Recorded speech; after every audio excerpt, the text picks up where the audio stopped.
Good morning, everyone. Thank you. This is Mark Calhoun. I am the Director of Social and Community Services for CARE South Carolina with my partner in crime. This is Daniel Myers. I'm the Program Director for MAT SUD Program for CareSouth. Glad to be back, y'all.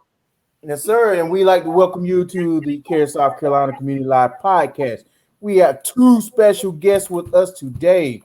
Yeah. Very special guests. Yes. We have Dr. Stephen Smith, who is our Chief Medical Officer here at CARE South Carolina, and one of our MAT SUD program providers. And we have Mr. Tim Brown, who is a family nurse practitioner at the Latter Center, and he is also a MAT SUD program provider. How you doing, gentlemen? We're doing well. All right. So we want to kick off today. We want to start with Dr. Smith. Dr. Smith, tell us a little bit about yourself, how long you've been at CareSouth, and just let the people know who you are. I've been at CareSouth for like 25 years. You all have put up with me for a long time.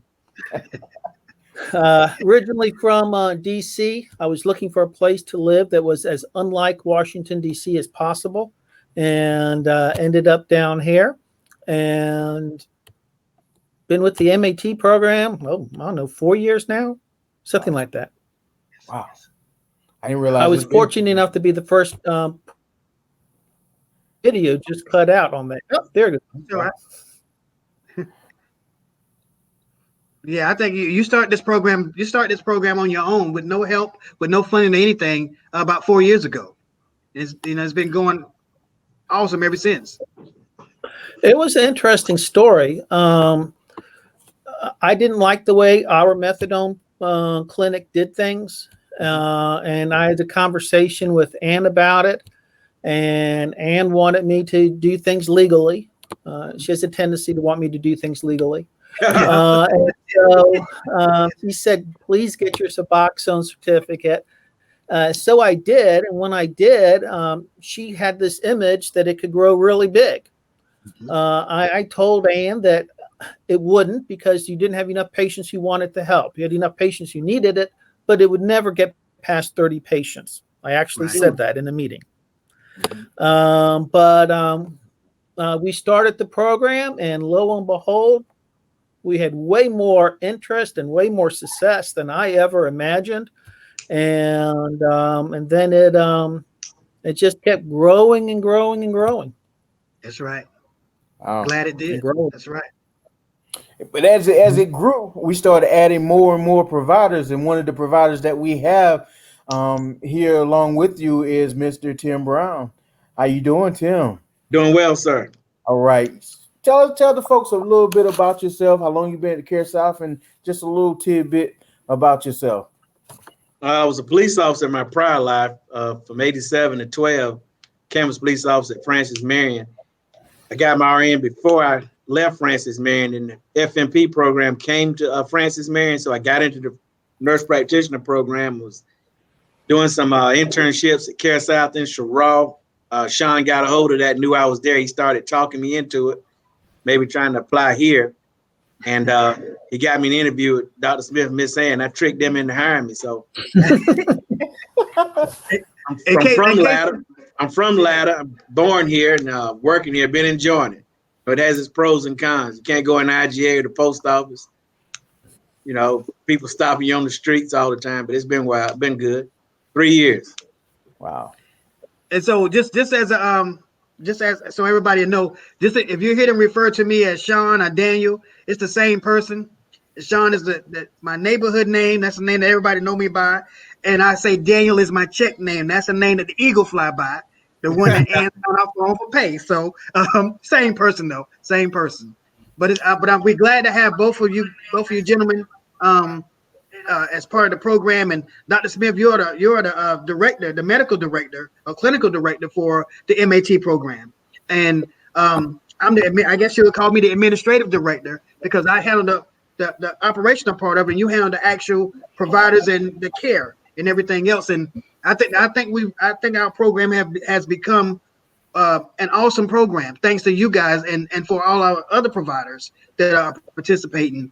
So Dr. Smith, About how many MAT patients, how many MAT providers do you think we have here in CareSouth? We have 18.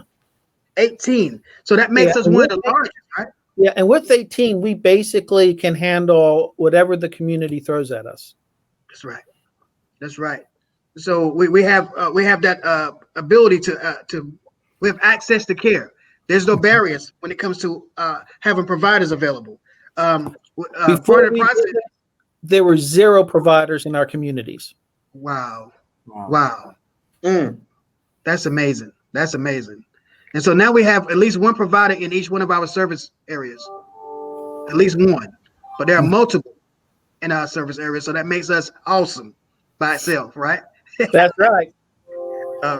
And so with this program, we don't only have the medical providers, we also have our behavioral health counselors who participate as well. And we partner with some other people in the community. Dr. Smith, who are those people that we partner with to help us out? Well, we partner with several people, but the ones that are probably the biggest help to us are the alcohol and drug agencies. That's right. And so we get a lot of our referrals from them. They do a lot of the counseling, the group classes, and also if a patient does not have insurance, they will make sure that the patient's visits and their medicine are paid for as long as they're staying clean. Oh, wow. Huge benefit. That's a huge benefit. So that removes the barrier to care when it comes to finances. So that makes it easy for them to come in. They don't have to worry about being able to pay, and they just have to make sure that they uphold the contract that we have in place between us and through the day holders agency. Now, just to give everybody an insight of what we talk when we say alcohol and drug agencies, we have 3 that we partner with. We have Alpha, which covers Chesterfield and Lee County. We have Rubicon, which covers Darlington County. We have Trinity, which covers Dillon, Marlboro, and also some of Darlington County as well. Am I right? So I think we're doing pretty good as far as the partnership. Right now, presently, we have a little over between 600 to 700 active patients in the program, and those numbers are increasing. So Tim, what have you noticed about patients coming in during this COVID time? Anxiety is a lot higher. I'm noticing they complain about anxiety. I guess the pressure of being locked in, can't go where they want, all the above. But I'm noticing a lot more anxiety.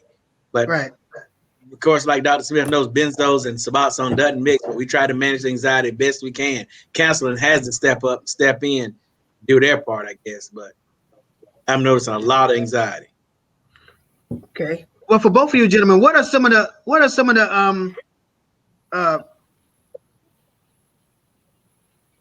for lack of better words, some of the stories that you guys can share with us about some of your patients, the successes and some of the failures that you can share with us, because we don't want to give everybody false hope that everybody succeeds in this program, but it's a process. And we do have, success is available for those that want to be successful, but we understand it's not always the end result. So can you guys just give us a little bit about what you saw as far as successes and failures in this program? We'd be glad to. Tim, you want to go first? The ones that are on multiple things like cocaine, meth, especially the cocaine part and using meth, they're usually unsuccessful and they're blaming someone else or court order. They're not very well. But those that got in an accident or some sort of trauma and was put on opioids and became addicted, those are the most successful ones. Those are the ones you even forget about. Like Dr. Smith says, the better ones, the good ones, you don't even think about because they're doing so well. I have some over 2 years, probably maybe 1 or 2 inconsistent drug screens out of the 24, 25, 26 months I've been dealing with. Others, it's a battle, ongoing battle. Some just drop out altogether. I don't do many discharges. Pretty soon they just drop out because I'm counseling them and staying on them so much. But for the biggest part, the ones just opioids or heroin, I usually can help. The ones with the cocaine and the meth and the other stuff, there's some underlying issues going on there that it's hard to deal with, but you keep trying to work at it. You do the best you can. That's right. That's right. Yeah, I agree with Tim. The medicine works great for opioid addiction. Yeah, The medicine does not work great for crystal meth or cocaine. yeah, exactly. Vivitrol also interject. Vivitrol has been a wonder drug for the alcohol abuse. The alcohol abuse, I've got one over a year, a couple of more, 7, 8 months. It works wonders for them. Really does. Mhm. Well, you mentioned stories, Daniel. Let me tell you about our first patient. Okay. And I will call her Susan. Susan came in, treated her. She cleared up real quickly. Now, remember, I wasn't expecting it to be as successful as it was. Right. So I took her into my private office with my nurse, and we congratulated her because we were so excited. We had a success. And we had her for about 2 years. About 6 months into it, she came back positive for pot. We talked with her about it. That cleaned up quickly. About another 6 months into it, she had a new boyfriend, and then there were drugs in the system. But again, it cleared up really quickly. It's like 1 or 2 bad drug screens. But then she came in with her daughter. Now, she didn't have custody of her daughter. Her daughter was about 17 years old. But her daughter was there because her father wanted proof that she really was doing well. And so she came in with her daughter, and I explained, went over the stuff because it was okay with the patient, how well she's been doing. And the patient explained to me that her goal in life at this point in time was to have a relationship with her dad. She said she'd been breaking her dad's heart since she was 15 years old. Oh, wow. And then after seeing and hearing from the granddaughter that she was doing well, he arranged for a 2-day visit with her. Well, when they got together, it ended up being a 1 week. They stayed. They got along great. Then about 4 months later, she moved away to be in the same town as her dad, and her dad had gotten her a good job. Good. So that was one of the successes, and like I said, our first patient. All right. Wow. That's really good. Anytime that we can show evidence that the program works, it better reinforces the evidence-based information behind MAT SUD and behind the medication and the counseling, how it really works, because it takes both of them, and especially with people who have opiate use disorders or opiate use misuse, it works even better for them because that drug. Everybody know that. Well, we know the physiology of how the drug works, but can one of you guys give us an idea or the physiology of how that drug works and how it blocks the receptors to keep people from being further addicted to it? Dr. You Smith? want to take that? Nah, I know it so well. I'd rather you do it. It's not real complex. Everybody has opioid receptors in their brain, and those opioid receptors like opioids. Not surprising. What the Suboxone does, it attaches to that opioid receptor so tightly that nothing else can. So if you inject heroin on top of your Suboxone, nothing happens. If you take oxycodone on top of your Suboxone, nothing happens. So it takes away the temptation to do it when you're having a bad day. In addition, it controls the withdrawal symptoms really well. The patients, when we see them, are not taking opioids to get high. They're taking opioids not to feel horrible. That's right. Okay? But once they're addicted, in order to feel normal enough to keep your job, you have to be feeding this addiction, or else you're so nervous and sweaty and inability to concentrate, inability to sleep, that you're not able to function. Yeah. And so they're taking it not to get high like a teenager. They're taking it in order to be able to function with their addiction. We get that. It controls the withdrawal. Fantastic. And so that they're able to function as well as, again, block the temptation. That's how it works chemically. Okay. Additional thing with it is it has a sealing effect. where once you get past a certain amount of milligrams, it doesn't do anything else. Right. So you never hear people taking 5 Suboxones a day, because once you get past about 2, there's really no additional benefits. 3 for some people. And so you don't keep needing more and more and more as the years go by, like you would on oxycodone or hydrocodone. Okay. That's some good information. Yeah. A lot of good information. And I hope everybody that's listening understand that whenever we say Suboxone, that this is the one, we're going to dispel one of the myths, that this is not a replacement drug therapy.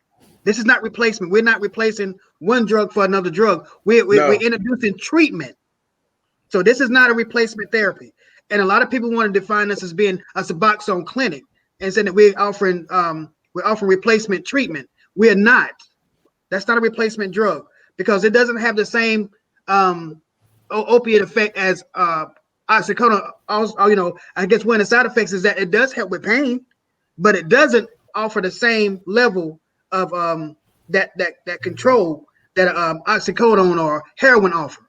So it's not replacement. We're not replacing one drug for another. We're offering treatment to help you to become more sober and help with longer sobriety and increase your chances of long-term sobriety with that. Yeah. So what else you guys want to talk? Anything in particular you guys want to talk about MAT? Like I don't know. Is it a fun job every day? Well, I don't think anything's a fun job every day, but it is enjoyable because of some of the successes. Let's just give you an example. One time I went in and the patient's husband was there. I've never met the patient's husband before. And he's there and he's, nice to meet you. And he said, well, I'm going to just be in there for a second. I just want to say something. And he reaches out his hand and shakes my hand and he says, we just got our kids back. And I just wanted to come here and thank you because her urines have been clean for 6 months and we got our kids back and out of foster care. Oh, wow. I've never had a spouse come and thank me because I treated their loved one's diabetes or their hypertension. Right. I never had that. Yeah. I had a young lady, she was pregnant, and we treated her. Baby comes out fine, and she's doing well. And her and her baby, her mom, her ex-husband, and the 2 kids that he has custody of all come to my church on Sunday to worship with me, to thank me for helping her. Wow. That's amazing. I've never had a family come to my church to worship Christ with me because they were so excited I controlled their hypertension. Yeah. So many diabetics act like they're doing me a favor by controlling their diabetes. Yeah. Right. But we had 3 generations in my church. Wow. So at some point we want to talk about dispelling, just reducing the stigma behind treatment. Some people say that people can do this on willpower. Some people say people can do this and they want to be in this situation, that they choose to be addicted to substances, that they love this and they're doing this for attention. So let me ask you guys a question. I want each one of you to respond to this. Is this a disease or is this a cop-out? Substance use disorder. I think it's a disease. It's just like treating hypertension or diabetes. I think you have an addictive type gene. Am I steering wrong, Dr. Smith? I think it's an addictive gene or something else going on in there where if I took the opioid versus somebody else, they may just go down that road and just hooked, and maybe I'll do it and do what I'm supposed to do and keep it moving. So they need help. But I think it's like any other chronic condition. If you can wean them off and get them off of it, so be it. But if not, we don't know. The studies doesn't show we can get them off. But it is a disease. Yeah. There definitely is a genetic component. How do you respond? Some people, they take these medicines, they feel nauseated, they feel miserable. They'll never get addicted. They hate the stuff. Exactly. They're on it for post-surgery. Some people take it and wow, they have self-confidence and they feel better. Those are the people who are at risk. When you mentioned hypertension and diabetes, If you eat properly and get enough exercise, your chances of getting hypertension are much lower. Yep. Does that mean it's a lifestyle decision, or does that mean it's a disease? Well, it's a disease. Yeah, everything involved feeds into whether you control your hypertension, your family situation, the stress that you're under. You can't really just differentiate. Hypertension is a disease. It doesn't have anything to do with what's going on in your home. It doesn't have anything to do with your upbringing. It doesn't have anything to do with your diet or your exercise. All this is together. Diabetes, the same thing. Well, yeah, they have diabetes. It's a disease. Well, but yeah, the whole life interacts with it. So you can't just say something is a disease that has nothing to do with mental health or whatnot. The body doesn't break into those convenient parts like that. Right. It is true that some people are genetically prone to it, and some people not genetically prone to it at all. I've seen whole families. I've seen sisters, brothers. I've seen mothers and fathers, mothers and daughters. I've got that now, currently. Mm-hmm. Yeah. And it's hard to break up how much of that is part of it clearly is genetic. That's simply a fact. That's beyond debate. And the environmental component of it too. Yeah. You don't know, what environment they were raised in. Exactly. You have some of these progressive moms who share drugs with their kids. Mm-hmm. I've seen it.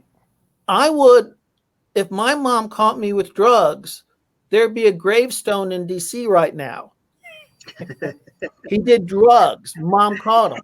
There was a fear of mom seeing me do something like that. I can't. My mom would never have imagined. Well, they're going to do drugs anyway. I might as well give it to them, and we'll do them together. And so we have.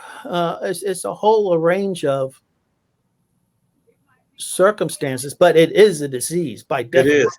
That is simply a fact that is beyond reasonable debate.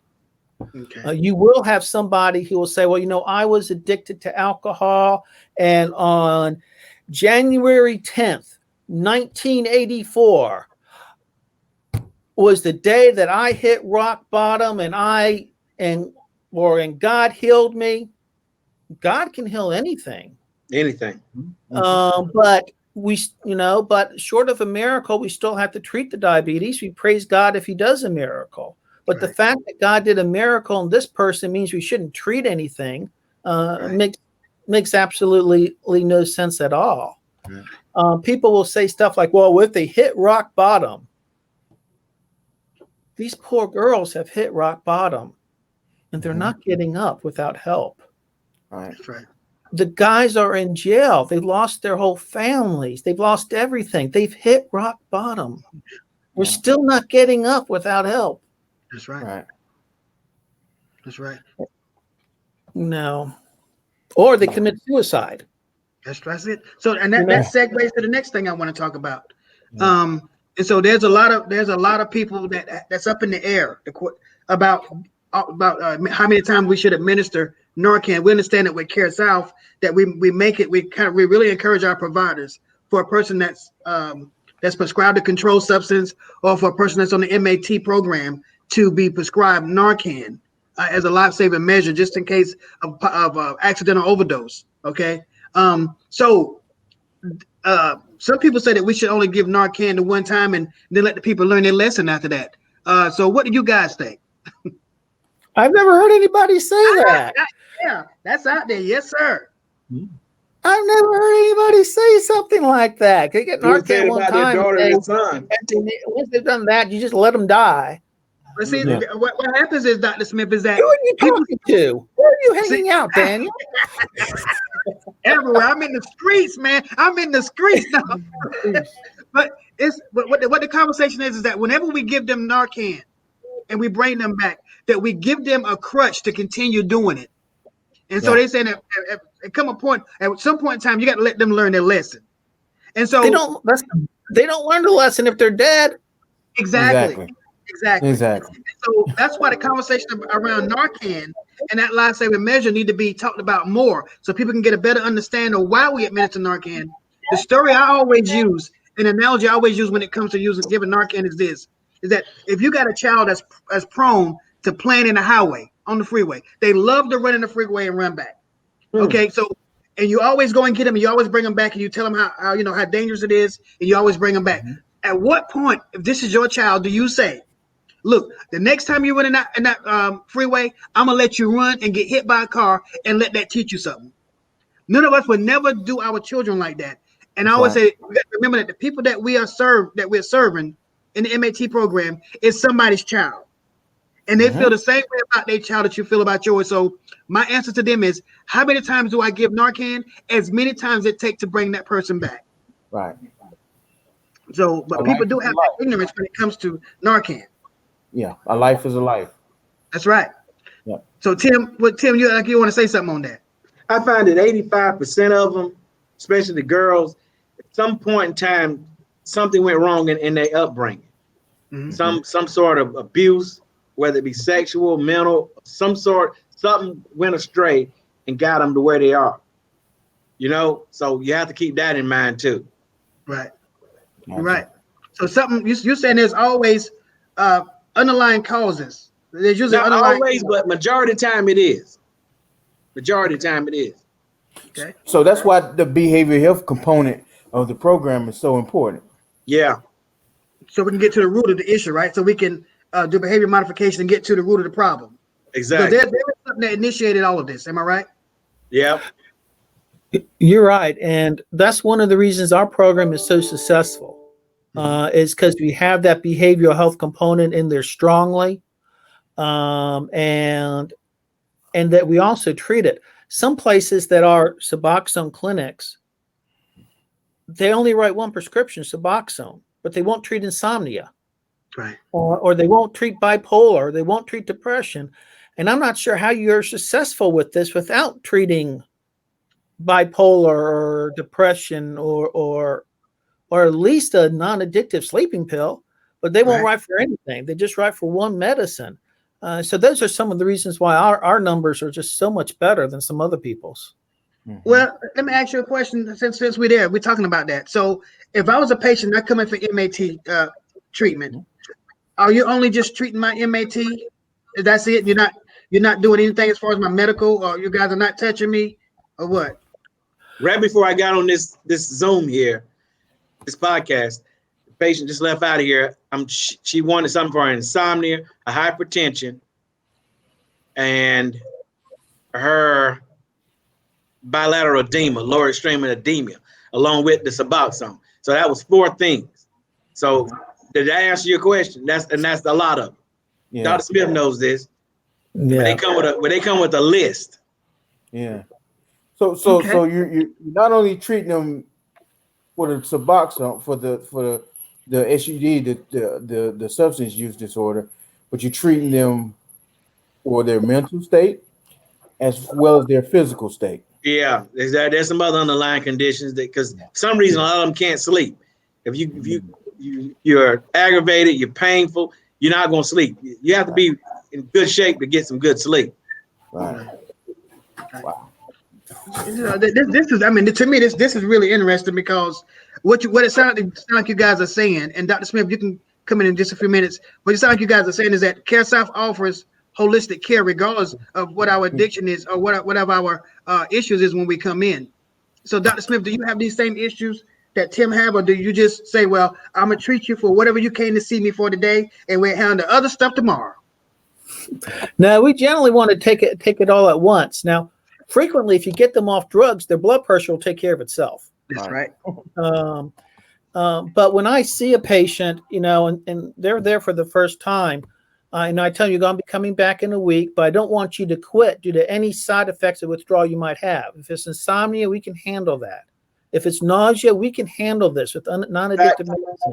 If it's anxiety, we can help you there. If it's restless leg syndrome, we can help you there.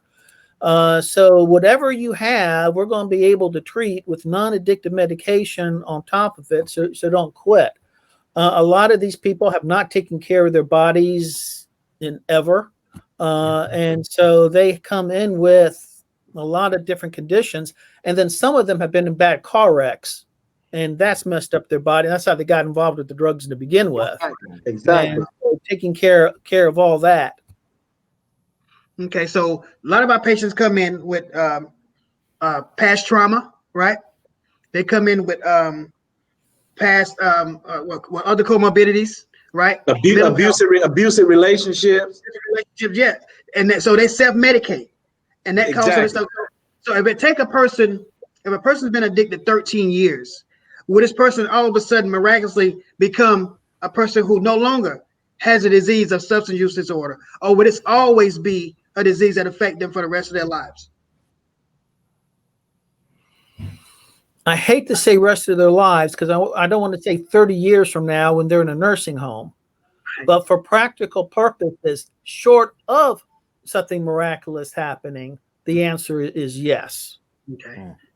Okay. So so whenever we say that a person should be and this is just what stuff I hear, that a person should only be on Suboxone 6 months and that's it, and they should be tapered off and just left out there. Is that part true, or does it depends on the person, or it depends on how does that work? I tell them I don't know. We don't know. What Tim just said. Many years ago, we didn't have any data on long-term use. Then some data came out saying you probably should treat most of them for at least a year. And that's the longest American data we have. In Europe, there was a study saying that for most of them, you should treat them for at least 2 years. But past that, we don't know. There's no data. So you can have an opinion, Right. but it's based on your opinion. It's not based on any science. That's right. I tell them I've been on blood pressure medicine since 1990. So let's go from there. Right. And hypertension is a chronic disease. Am I right? Exactly.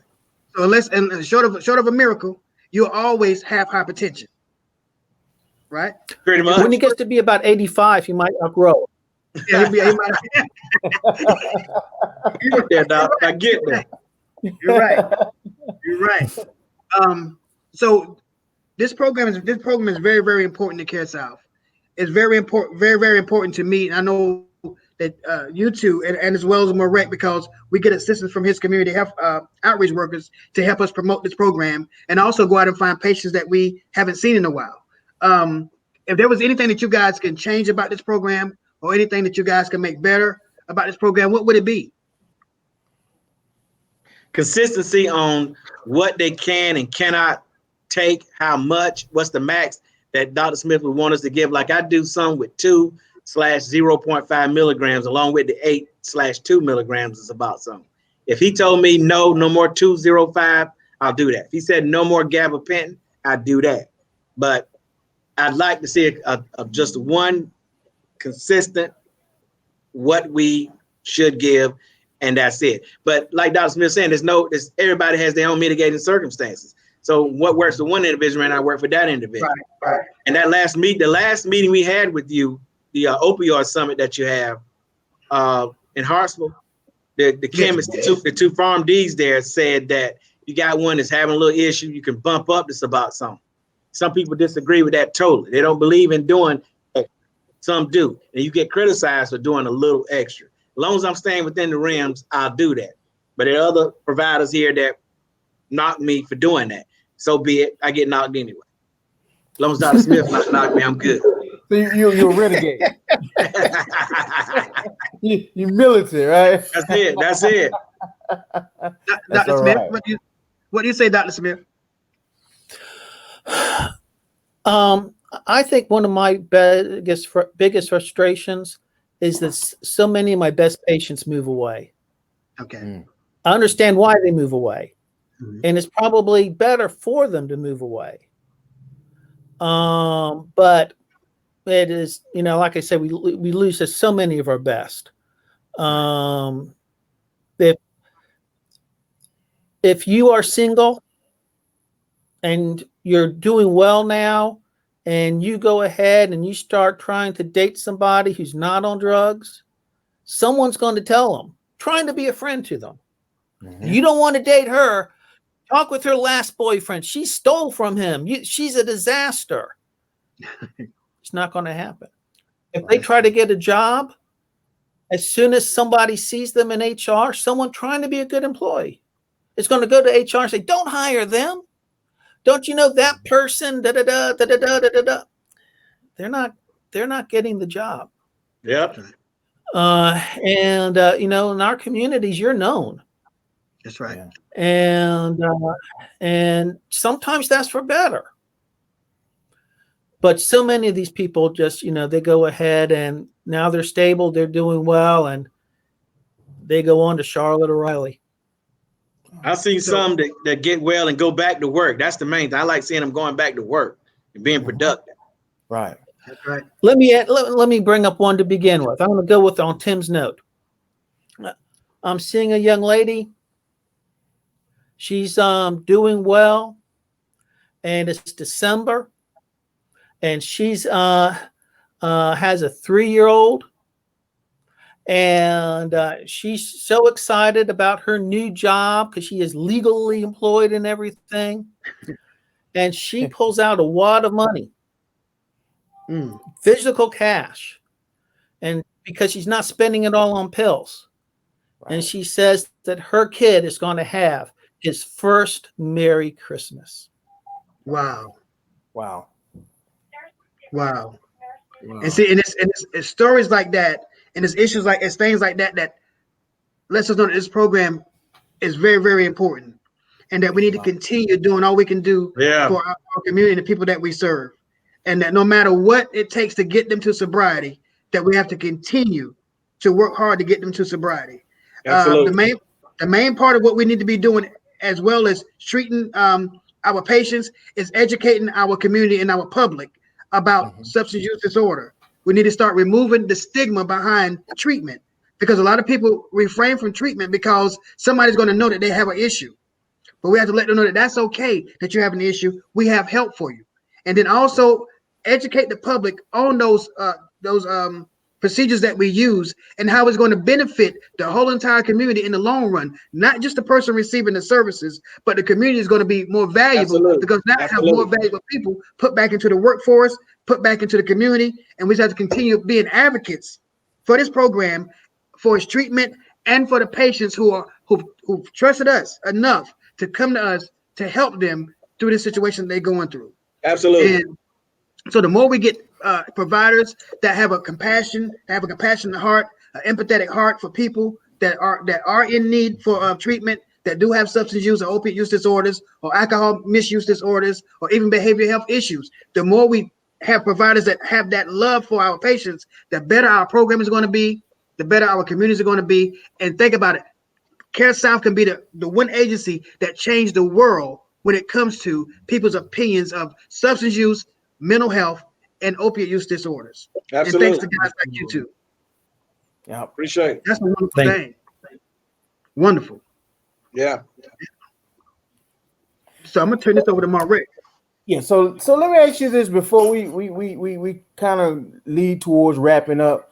What's a typical day like at my first visit when I get in touch with Daniel and the folks at Trinity and they send me to you guys? What a typical visit looks like? The initial visit. Yes, sir. Tim, you want to take it? I like to find out what led you here, what got you here, what was your drug of choice. They don't want to know what your living environment is, and your significant other. Are they having any issues? I want to know about your children. I want to know if you're working, and if you have transportation, can you get here, and how long you've had this issue. And I explain to you what I'm gonna do and how I will do it, and pretty much after that, I lay down the law, and then we go from there. Okay. Did I leave anything out, Dr. Smith? That makes sense to me. I explained a little bit about how the medicine works and what the rules are, and when we expect that urine to be clean, and just try to offer them hope.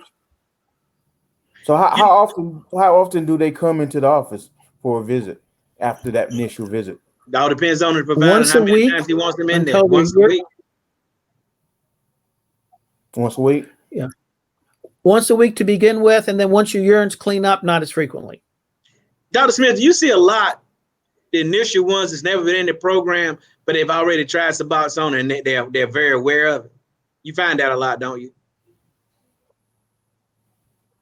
Yeah. I asked them, have you ever taken Suboxone before, either legally or illegally? And a lot of them have taken it already illegally. A lot of and they said it was really helpful. And that's oftentimes why they try to come in. That's it. They actually already know it works. Okay. And we hear a lot of them are selling their stuff on the street. They're doing this on the street. Amoxicillin gets sold on the street. People trade their amoxicillin or give somebody amoxicillin. People give somebody their insulin, their Levemir, their Lantus. A lot of drugs get swapped around. It's just Suboxone gets that stigma, like Sean was saying about educate the public.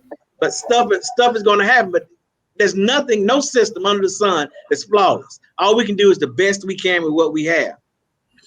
Absolutely. That's it.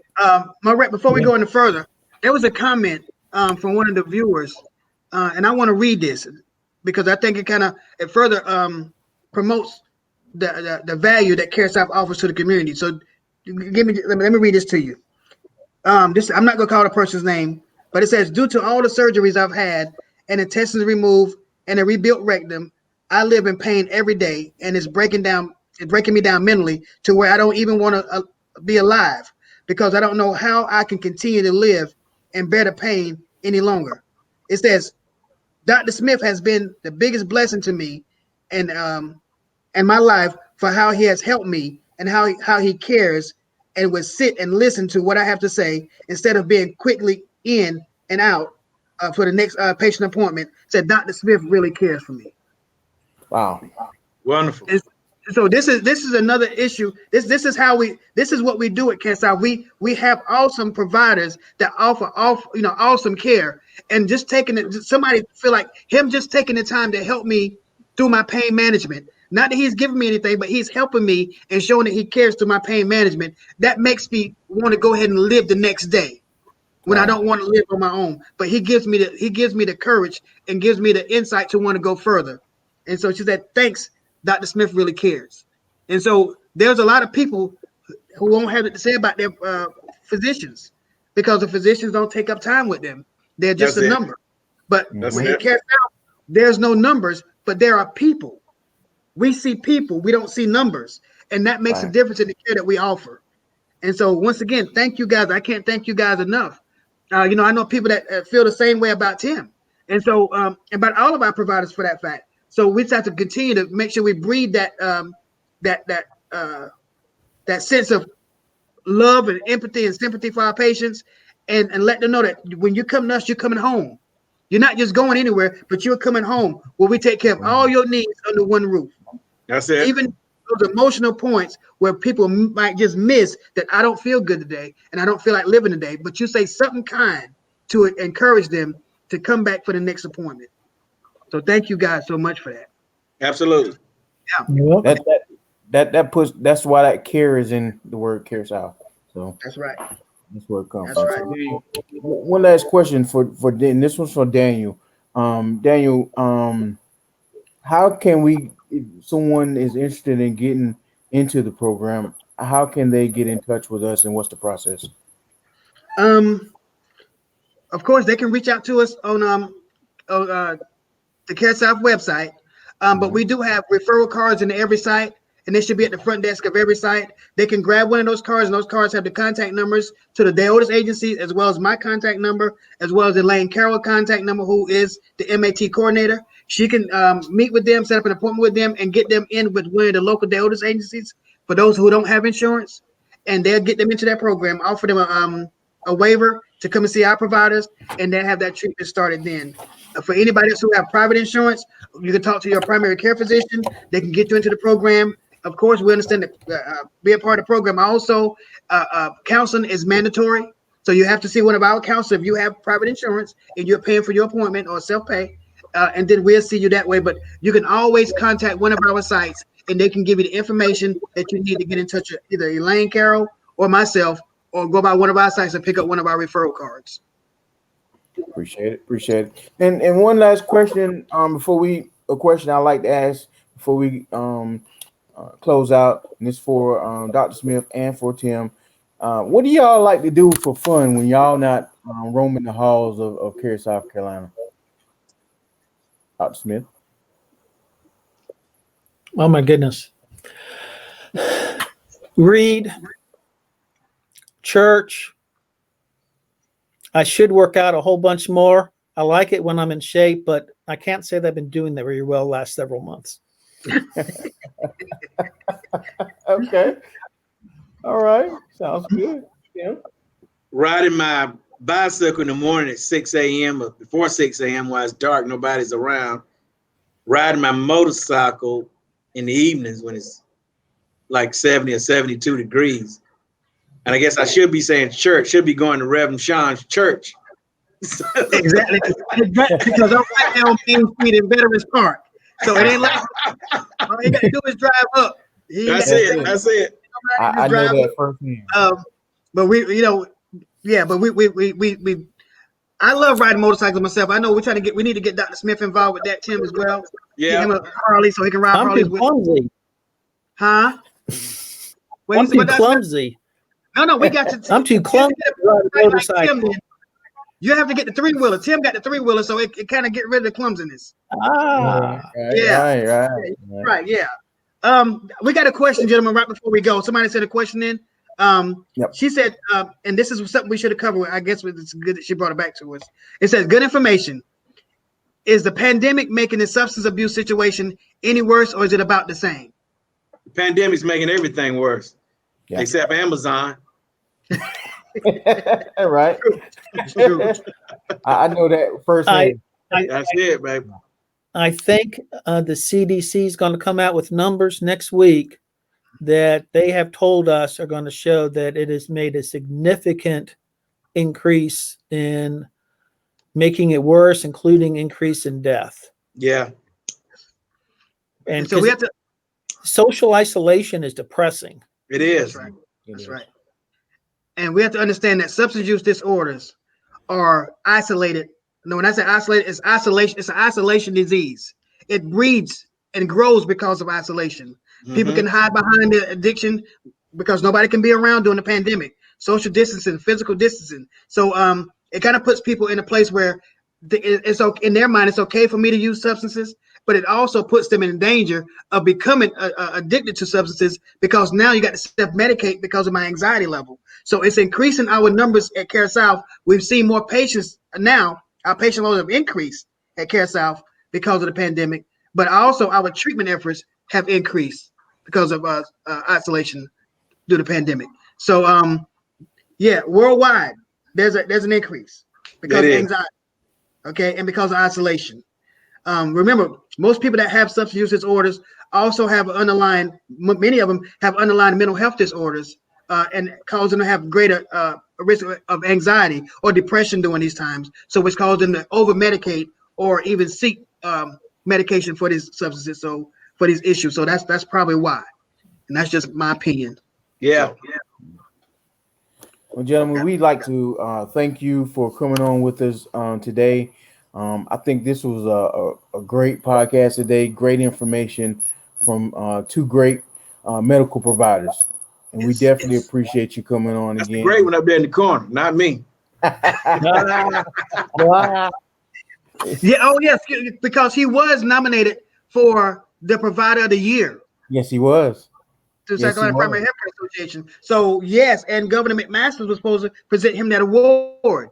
That's so right. we are me from getting my award. Yeah, I know. That's right. I know. Twice. We missed it twice, didn't we? One time was a hurricane, then it was the pandemic. But it doesn't take. I was supposed to be awarded it by the governor in September. Got ended because of the hurricane. Then I was supposed to be given it by the governor in March and got ended because of the virus. But that's okay. But it doesn't take away from the fact that you are still the number one provider in the state of South Carolina, and to me, the number one provider in the nation for that fact. And so we're glad to have you on our team because you are the man. We are on the phone, on the podcast with the man. So yes, yes. And you hired me too, so hey, you good with me. Okay. Yeah. All right. So I know you guys are busy. We let you get back to your patients, but thank you for taking the time to jump on with us and give out some great information.